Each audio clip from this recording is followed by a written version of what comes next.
Going to focus on contingency table. We are going to focus on contingency table. So contingency table is it's where each and every information, especially in probability, where the information is drafted down, where the information is written down so that you may understand what to do next. It is very easy to tell whether events are dependent or independent through contingency table. So for us to understand this thing better, this side, each and every last column or row, last column and each and every last row, they have the total of each and everything that happens within the table. Since you can see here, this is the total of male and female, blue, brown, blue and brown. So their total are here. The total are here. So this row and this column, each and every last row of contingency table and each and every last column of contingency table symbolize the total. You must write the total there.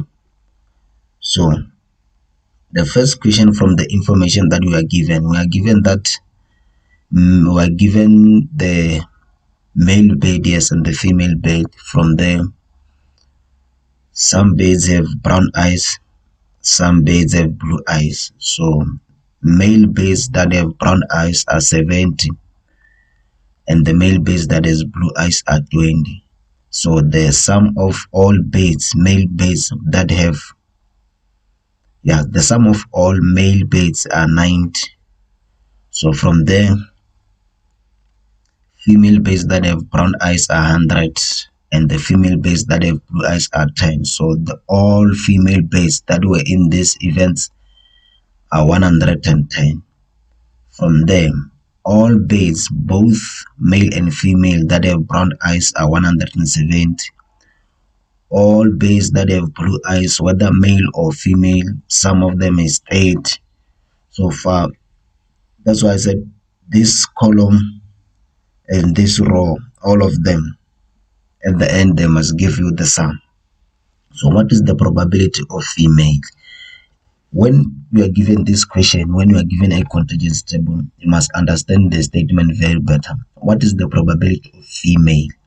That means we are going to focus on female, whether brown eyes or blue eyes, we do not care. What matters is a female.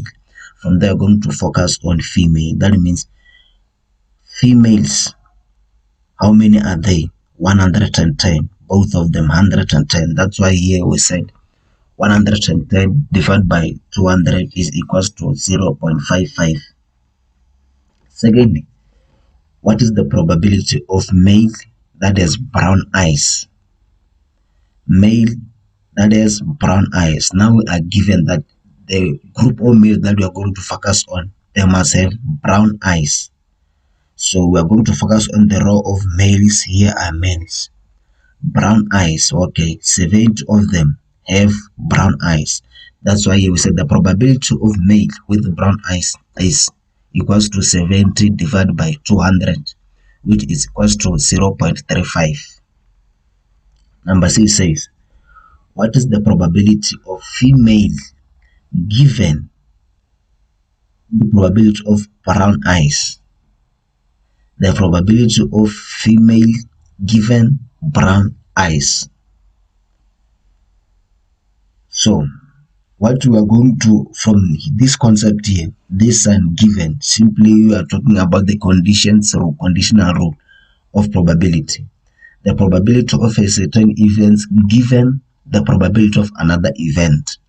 So the probability of A given B is equals to, this is the formula, the probability of A given B is equals to the probability of A and B divided by the probability of B. Or if the probability of B given A is equals to the probability of A and B given, divided by probability of A. From there, let's attempt this example. The probability of female given brown eyes. The probability of brown eyes.